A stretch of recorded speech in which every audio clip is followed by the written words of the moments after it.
প্রথমে বলল রাজ্য সরকার জমি দেয় না, যখন আমরা জমি চিহ্নিত করে দিলাম তারপরে আর দমনিতে এমস হবে সেই নিয়ে আর কোনো উচ্চবাচ্য করে না। অথচ তারা গল্প দিয়ে যায় উত্তরবঙ্গ বঞ্চিত, উত্তরবঙ্গ বঞ্চিত, আমাদের ভোট দাও, আমাদের ভোট দিলে আমরা তোমাদের উন্নয়ন করব। অথচ উত্তর থেকে হাত ভরে আপনি আমি ঝুলি ভরে তাদেরকে ভোট দিয়ে সংসদে পাঠানোর পরেও আজ অবধি উত্তরের বুকে তারা রিমার্কেবল কোনো উন্নয়নের কাজ করেছে তারা সেটা বলতে পারবে না। তারা উন্নয়নের কথা বলে কখনো আমার আপনার কাছে ভোট চাইতে আসে না। আজ সেই দাবি নিয়েই আপনাদের মাঝখানে বাংলা পক্ষ মিছিল করল। এক এক করে আমাদের বক্তারা তাদের বক্তব্য আপনাদের সামনে তুলে ধরলেন। আগামীতে আমাদের সাংগঠনিক সম্পাদক এবং সাধারণ সম্পাদক তারা রয়েছেন, তারা বলবেন বাকিটা। আমি এটুকু বলেই আমার বক্তব্য শেষ করছি।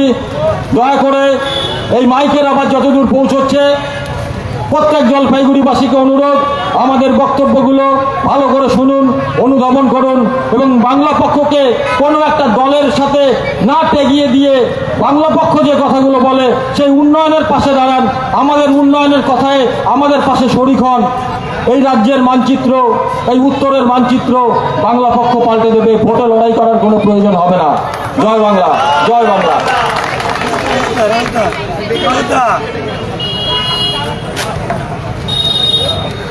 এবার আপনাদের সামনে আমি ডেকে নিচ্ছি আমাদের সাংগঠনিক সম্পাদক শ্রী কৌশিক মাইতিকে। কৌশিক মাইতি পরিচিত মুখ, অনেকেই তাকে দেখেছেন, অনেকেই অপেক্ষা করছেন, আমরাও অপেক্ষা করছি কৌশিকের কাছ থেকে দুটো বক্তব্য শোনার জন্য।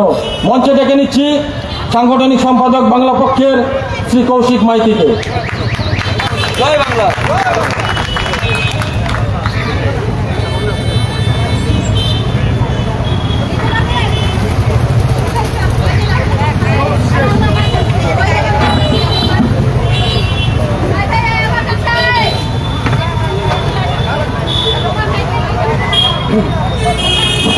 জয় বাংলা। জলপাইগুড়িতে এতটা গরম হবে সেটা আমরা কেউই ভাবতে পারিনি। এই গরমের মধ্যেও যারা মিছিলে হাঁটলেন ধন্যবাদ।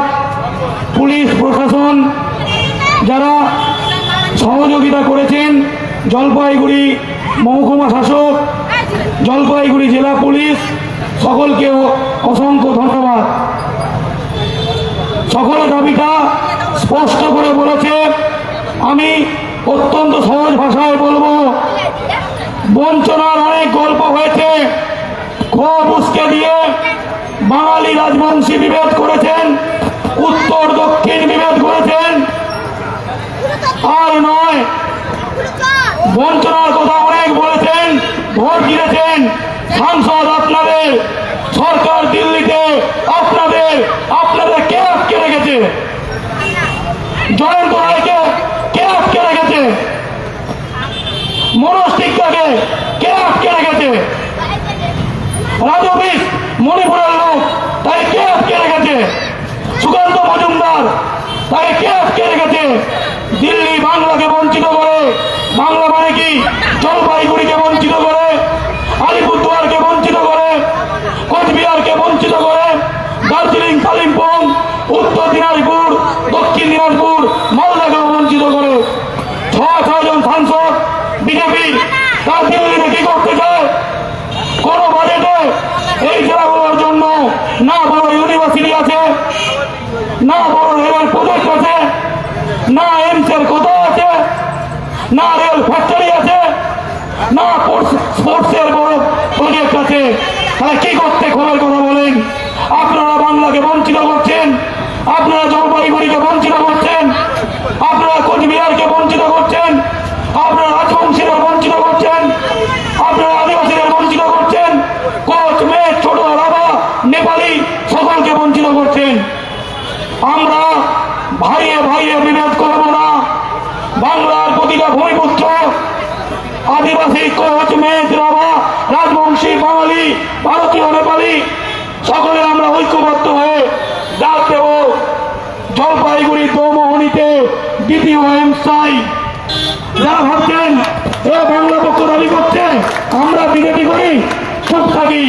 আর এমস হলে আপনার মায়ের চিকিৎসা হবে, এমস হলে আপনার ছেলের চিকিৎসা হবে।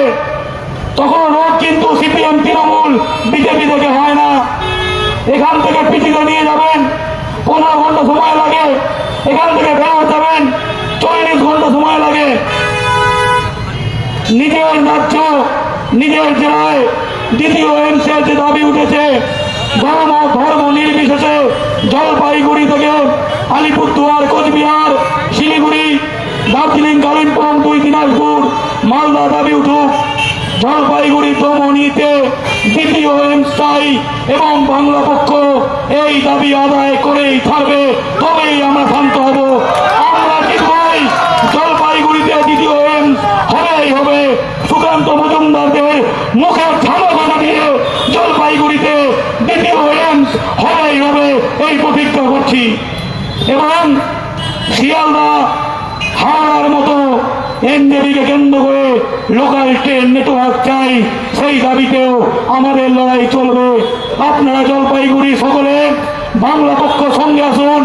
আমরা হাত ধর করে ভোট চাইছি না, আপনার জন্য লড়ছি। এ লড়াইয়ে যোগ দিন, এ লড়াই আমাদের সকলের লড়াই, আমরা একসঙ্গে জিতব, এই বলে আমার বক্তব্য শেষ করছি। জয় বাংলা, জয় বাংলা, জয় বাংলা। এরপর সবার শেষ বক্তা বাংলা পক্ষর সাধারণ সম্পাদক, যার হাত ধরে বাংলা পক্ষ শুরু এবং বাঙালি সহ ভূমিপুত্রের এই বাংলায় ঘুরে দাঁড়ানো শুরু। এরপর বক্তব্য রাখবেন বাংলা পক্ষ সাধারণ সম্পাদক অধ্যাপক ডক্টর গর্গ চট্টোপাধ্যায়। জয় বাংলা, জয় বাংলা, জয় বাংলা।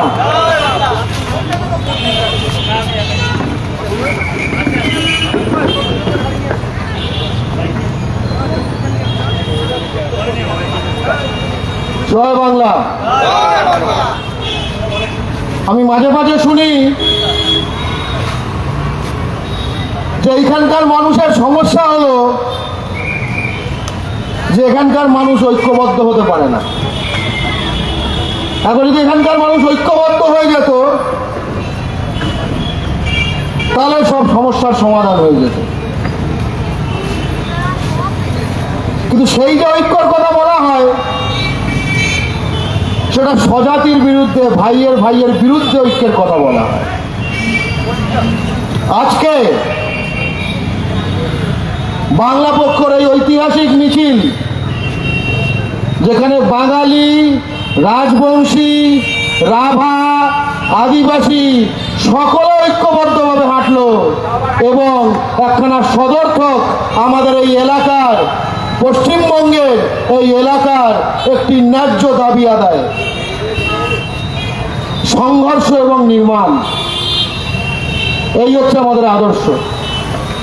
অর্থাৎ আমরা লড়ব কারণ আমরা গর্ব। আমরা পশ্চিমবঙ্গে দ্বিতীয় এমস চাই। কেন আমরা পশ্চিমবঙ্গে দ্বিতীয় এমস চাই? এর উত্তর অন্য জায়গায় রয়েছে, যে কেন দিল্লির কেন্দ্রীয় সরকার পশ্চিমবঙ্গ থেকে এত টাকা তোলে কিন্তু দেবার বেলায় কাজকলা দেখায়। আজকে বিহার থেকে কেন্দ্রীয় সরকার যত টাকা তোলে, কেন্দ্রীয় সরকারের নিজের টাকা বলে কিছু হয় না। দিল্লিতে কোনো মানি প্ল্যান্টের গাছ নেই, প্রতিটি রাজ্য থেকে তোলা টাকা এটাই হলো কেন্দ্রের টাকা। সেই বিহার থেকে যত টাকা তোলে, ধরুন 100 টাকা তুললো ট্যাক্স হিসেবে, রাজস্ব হিসেবে, এই পশ্চিমবঙ্গ থেকে তারা সেই অনুপাতে প্রায় 5-6 গুণ বেশি টাকা তোলে, মানে 600 টাকা, 500 টাকা। বিহারে 2টি এমস, সেই হিসাবে আমাদের তো 12খানা এমস দাবি করার উচিত, তাই না? সেই হিসাবে আমাদের তো 12খানা এমস দাবি করা উচিত। আমরা 12টা না, হয়েছে দ্বারভাঙা। পাটনা এবং দ্বারভাঙার মধ্যে যে দূরত্ব, সেটা পশ্চিমবঙ্গে যে একটি মাত্র এইমস আছে কল্যাণীতে, সেখান থেকে এই মুহূর্তে যেখানে দাঁড়িয়ে রয়েছি তার থেকে অনেক কম সেই দূরত্ব। তাহলে সেই দূরত্বে দুটো এইমস যদি তৈরি হয়, কেন্দ্রীয় সরকার যদি মনে করে, কেন মনে করেছে যে এই দূরত্বে থাকলেও পাটনা এবং দারভাঙার মধ্যে যে দূরত্ব, পাটনায় বানালে দারভাঙার এলাকার সার্ভিস হবে না, তাই তো? তাই জন্য তো দারভাঙা একটা বানিয়েছে। তাহলে পাটনা থেকে দারভাঙা যত দূরত্ব আর কল্যাণী থেকে জলপাইগুড়ি যত দূরত্ব, সেইখানে যদি দ্বিতীয় এইমস জলপাইগুড়িতে না বানায় তাহলে তার দুটো মানে হতে পারে। এক, মালদার উত্তরের মানুষের কোনো রোগ ভোগ হয় না, তারা অন্যই প্রজাতির মানুষ হতে পারে, জানি না ভাই। এখানে মানুষের কোনো রোগ ভোগ বলে কিছু নেই, সব সুপার ফিট, স্ট্রোক হয় না, হার্ট অ্যাটাক করে না, ডায়াবেটিস হয় না, কিচ্ছুই হয় না। তার মানে অসাধারণ কোনো মানুষ মনে করে। কিংবা আরেকটা মানে হতে পারে, সেটা হচ্ছে দিল্লির কেন্দ্রীয় সরকার মালদার ফারাক্কার উত্তরের পশ্চিমবঙ্গের মানুষকে মানুষই মনে করে না, মানুষই মনে করে না। এবং আমরা যেহেতু জানি সারা বিশ্বে এরকম সুপার মানুষ বলে কিছু হয় না, দ্বিতীয় কথাটাই সত্যি, মানুষ মনে করে না। কিন্তু দিল্লি জলপাইগুড়ির মানুষকে মানুষ না মনে করলেও দিল্লি কোচবিহারের মানুষকে, উত্তর দিনাজপুরের মানুষকে, আলিপুরদুয়ারের মানুষকে, দক্ষিণ দিনাজপুরের মানুষকে, মালদার মানুষকে, শিলিগুড়ি, দার্জিলিং, কালিম্পংয়ের মানুষকে মানুষ না মনে করলেও বাংলা পক্ষ সেই সকল মানুষকে নিজের জাতি, নিজের রক্তের রক্ত মনে করে। এবং সেই কারণে দ্বিতীয় এইমস চাই। কেন? এটা হচ্ছে একটা দোকানে গিয়ে আপনি তো পয়সা দিয়েছেন, এবার মালটা চাই। পয়সা কিভাবে দিয়েছেন? রাজস্বের মাধ্যমে। ব্যাপারটা ভেবে দেখুন, বিহার 100 টাকা দিয়ে 2 কিলো আটা পেয়েছে একটা দোকানে গিয়ে, মুদির দোকানে। আর পশ্চিমবঙ্গ ওই মুদির দোকানে 500 টাকা দিয়ে, মুদির দোকানে বলতে পারেন, সেই মুদির দোকানে 500 টাকা দিয়ে 1 কিলো আটা পেয়েছে, তাই তো? হিসাব মতো এই একই কথা, আমাদের তো আসলে 10 কিলো আটা পাওয়ার কথা, আমরাও 1 কিলো চাই। কোথায় কোথায় হবে এই দ্বিতীয় এইমস? এবং জমির প্রশ্ন, প্রথম কথা হচ্ছে জমি, কোথায় জমি পাওয়া যাবে, তাই না? একটা কথা মাঝে মাঝে উঠে আসে যে জমি যদি রাজ্য সরকার না দেয় তাহলে কি করে হবে? আপাতভাবে শুনে মনে হবে ন্যায্য কথা, তাই তো? কিন্তু একটা কথা জেনে রাখুন, যে কোনো সরকারের প্রকল্পে আগে তো প্রকল্প স্যাংশন হতে হয়, তবে না জমির প্রশ্ন আসে। আজ পর্যন্ত কোনো দ্বিতীয় এইমস স্যাংশন হয়েছে? কোনো ডিটেল প্রজেক্ট রিপোর্ট জমা করেছে? বরং এই দাবি যাতে না হতে হয়, অর্থাৎ মালিকের যাতে খরচা না হয়, তাই জন্য চাকর ভুল বোঝাতে শুরু করেছে। সুকান্ত মজুমদার বলেছে একটা রাজ্যে একটা এমসি হয়। তারা পশ্চিমবঙ্গের মানুষকে কি বোকা মনে করে? দারভাঙাটা কি আমেরিকায়? পাটনা বিহারে, দারভাঙা বিহারে, এইটুকু আমরা বুঝি না? হ্যাঁ, তার মানে প্রথম কথা, একটা রাজ্যে একটা এইমস, এই যে দাবি সুকান্ত মজুমদারের, মিথ্যা কথা। দ্বিতীয় কথা, রাজ্য সরকার জমি দিচ্ছে না পশ্চিমবঙ্গের দ্বিতীয় এইমসের, এটাও মিথ্যা কথা। তার কারণ কোনো ডিটেল প্রজেক্ট রিপোর্ট, কোনো এইমস স্যাংশনই হয়নি দ্বিতীয়। এবং কেন্দ্র রাজ্য, এই যে আমরা বলি কেন্দ্র রাজ্যর ঝামেলা, এর মধ্যে আমরা পড়তে চাই না। ঠিক আছে, আমরা তাই পশ্চিমবঙ্গের ভূমিপুত্ররা নিজেরাই নিজেদের বুঝে নিয়েছি, আমরা জমি খুঁজে দিয়েছি। কোথায় সেই জমি, কোন জায়গায় হতে হবে এরকম জমি? এক, যে জমি নেবার জন্য কেন্দ্রীয় সরকারকে একটা টাকাও খরচা করতে হবে না। আমরা কেন্দ্রীয় সরকারের পয়সা সাশ্রয় করছি, একটা টাকাও খরচা করতে হবে না।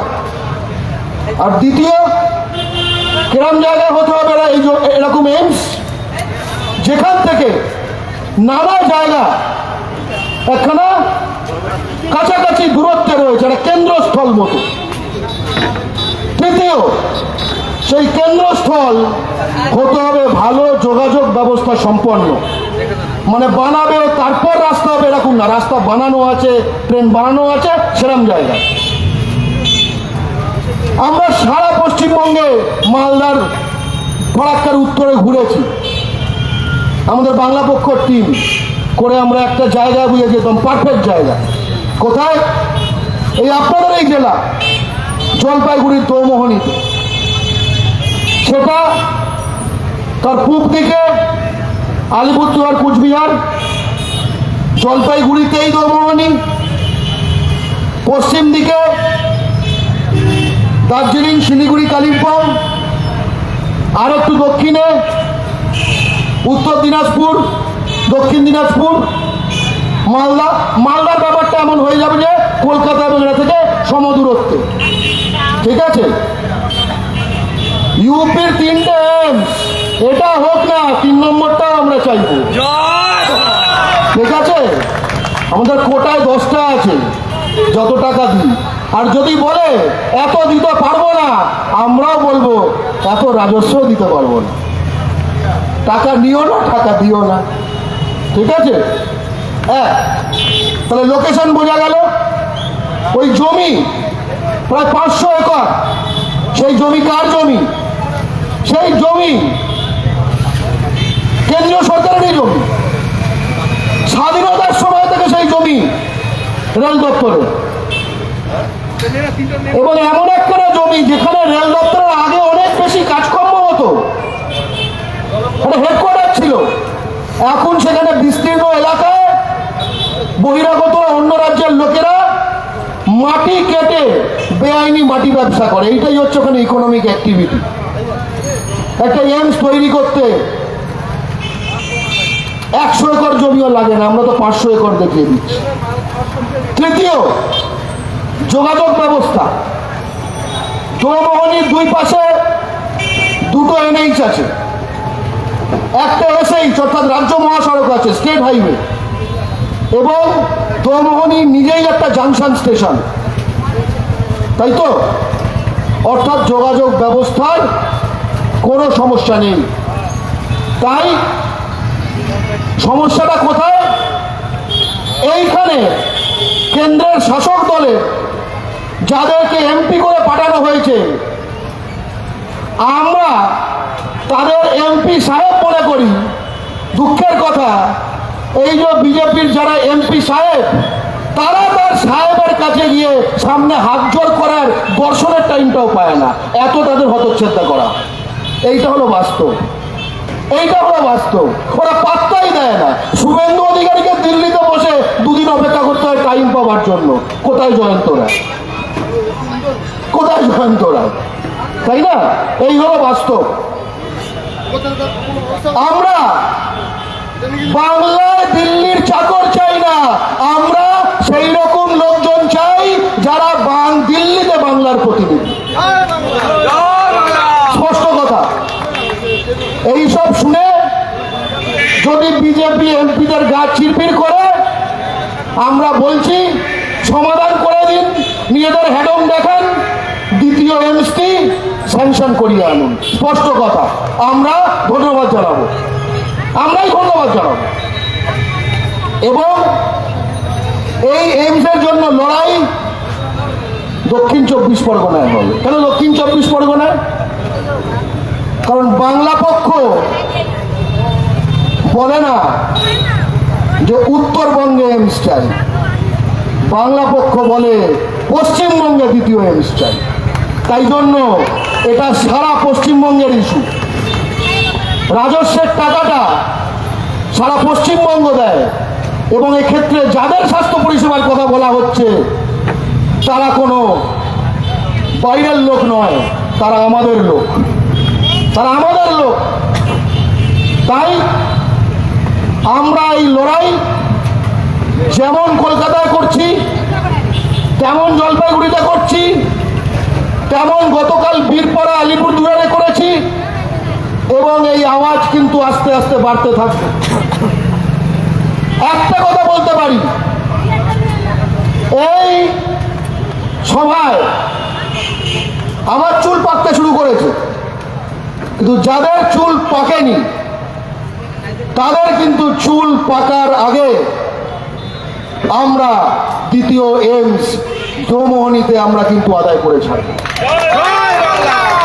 এবং শেষে বলি, শুধু দুটো এইমস নয়, এই জলপাইগুড়িতে রানীনগরের কাছে যে হেলিপ্যাড আছে, কবে কে নামবে, সিএম নামবে, পিএম নামবে, আমরা সেখানে একটি আইটি পার্ক চাই। জলপাইগুড়ি গভর্নমেন্ট ইঞ্জিনিয়ারিং কলেজ পশ্চিমবঙ্গের একটি প্রখ্যাত ইঞ্জিনিয়ারিং কলেজ, সেইখানে আমরা ভূমিপুত্র রিজার্ভেশন চাই, যেরকম বাংলা পক্ষ লড়াই করে যাদবপুর ইউনিভার্সিটিতে করেছে, এবং স্থানীয় আইটিআই, ইঞ্জিনিয়ারিং, পলিটেকনিক শিক্ষিত ছেলে মেয়েদের সেই এলাকায় যাতে ভালো কর্মসংস্থান হয়, এইটা আমরা চাই। তৃতীয়ত, এই চাই মানে কিন্তু আমরা এই ভাষণের চাই নয়, আমরা দাবির জন্য লড়ি। তৃতীয়ত, আমরা এনজেপিকে কেন্দ্র করে লোকাল ট্রেন নেটওয়ার্ক চাই, যেরকম রয়েছে শিয়ালদা এবং হাওড়াকে কেন্দ্র করে। এবং শেষে একটা কথা বলি, মোদির সঙ্গে কিন্তু বাংলাদেশের ইউনুসের প্রচন্ড বন্ধুত্ব। কদিন আগে হ্যান্ডশেক করে এসছে, হাসি হাসি মুখ। এবং কেন্দ্রীয় সরকার বহু বছর ধরে যে ষড়যন্ত্র করছে যে তিস্তার জল তারা বাংলাদেশকে দিয়ে দেবে, বাংলা পক্ষ কিন্তু দিতে দেবে না। আমাদের গাজল ডোবা থেকে গাজল এই বিস্তীর্ণ এলাকায় গরমে দেখুন চাষের কি অবস্থা। এই বিস্তীর্ণ এলাকাকে শুকিয়ে শ্মশান করে আমরা তিস্তার জল বাংলাদেশকে দিতে দেব না। আমরা এই মঞ্চ থেকে সেই ঘোষণাটাও করে গেলাম। জয় বাংলা, জয় বাংলা, জয় বাংলা।